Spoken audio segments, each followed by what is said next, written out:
Good afternoon. This is Larry Tentarelli with today's edition of Your Daily 5 for StockCharts.com. I've brought with me 5 charts today of interest that I'd like to share with you. So we'll get started with a brief introduction. My website is bluechipdaily.com. You can find me on Twitter at LMT978. Also, there is the website with Blue Chip Daily. So we're going to take a look today at 5 charts that are very high on my screen. Obviously, markets are a little bit volatile over the past few days. We had a busy week last week with the CPI, the PPI. There's been some Fed speakers, but I want to start with what I think is one of the most important charts in any market, and it's 10-year U.S. Treasury yields, currently trading at 3.92. And the reason that this chart is so important is basically what happens in the bond market and what happens with the US dollar. They have a very big ripple effect across most markets. So it's important to keep an eye on bond yields. It's important to keep an eye on the US dollar. And anytime that the market starts to sense that inflation is picking back up or becoming more of a concern, then we see some strength in bond yields. So the key levels on my chart, 392, right where it is now. So 390 was tested at the end of December. There was a little bit of a pullback in the markets, as you know. And then we had a very sharp recovery move in the S&P 500 to start the year, and that coincided with a pretty sharp move down in bond yields. So with bond yields recently holding the 200-day moving average, that is constructive for bond yields.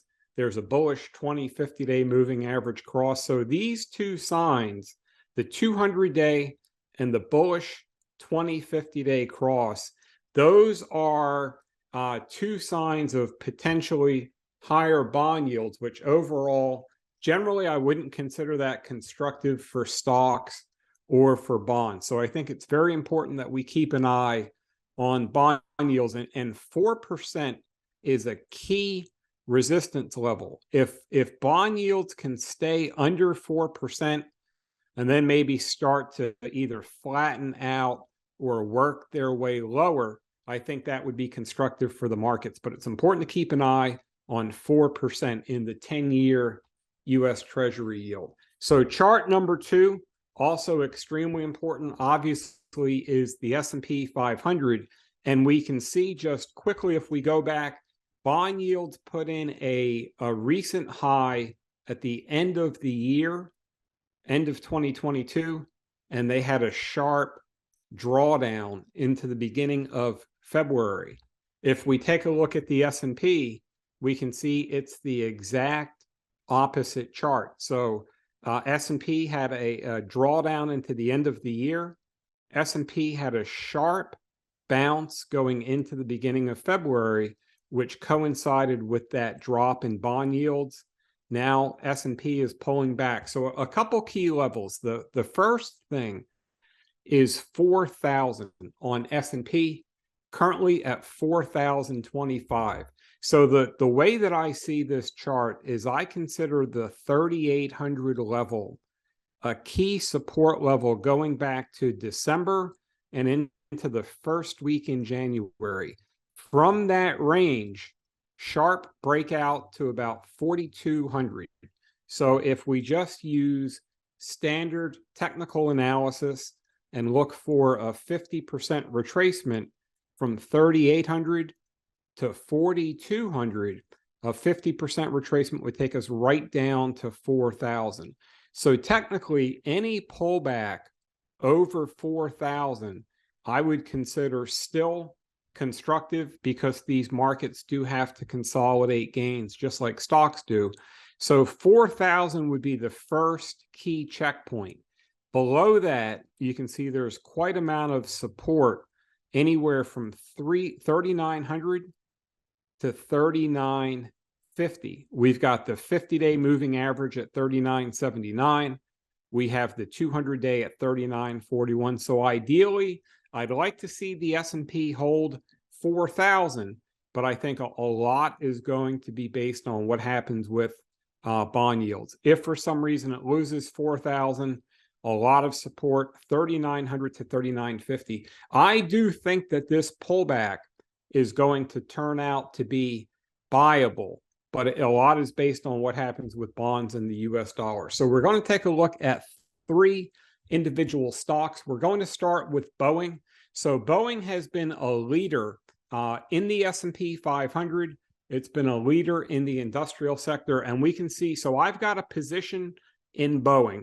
I started a smaller test position last week. So Boeing started to break out. It made a new high last week, but then it's had a 4-day pullback.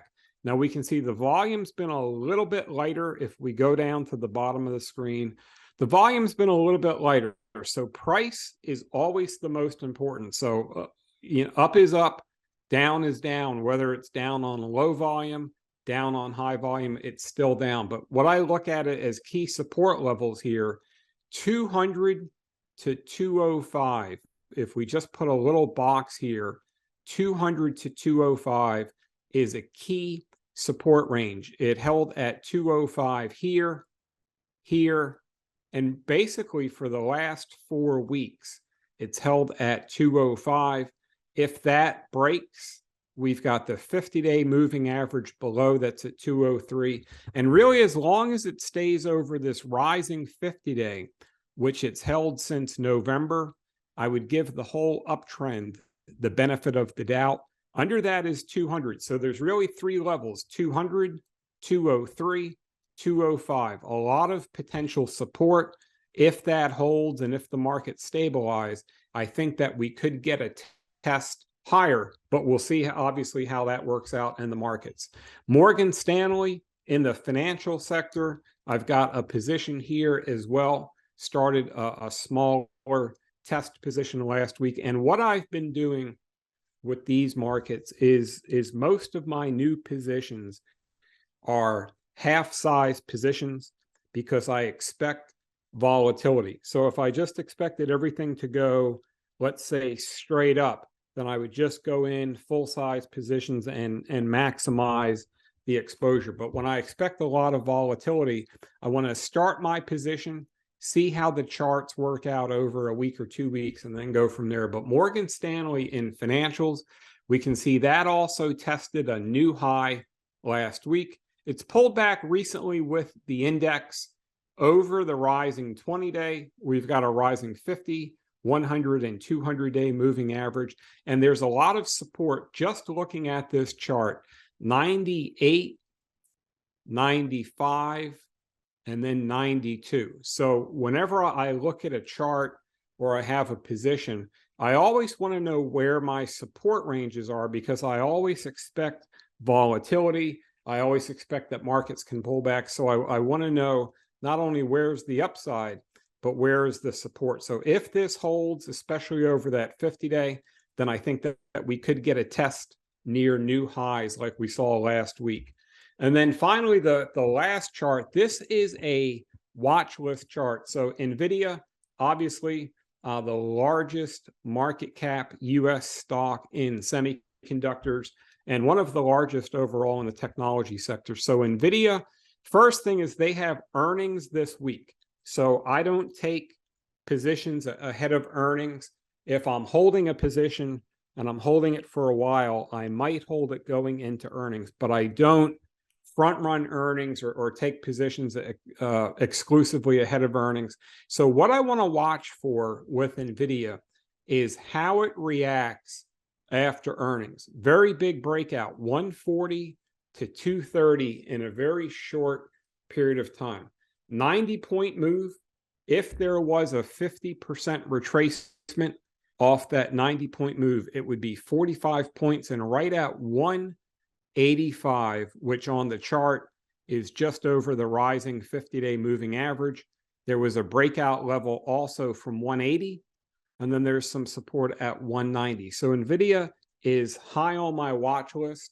They are the #1 large cap tech stock as far as AI, because they're connected through their chips. But in either case, this is on watch for now. If I was looking for a new position, which I could be, then ideally a pullback into this 180 to 190 range would be what I'd like to see. But there's no way to know. As we know, earnings reporting can be very volatile.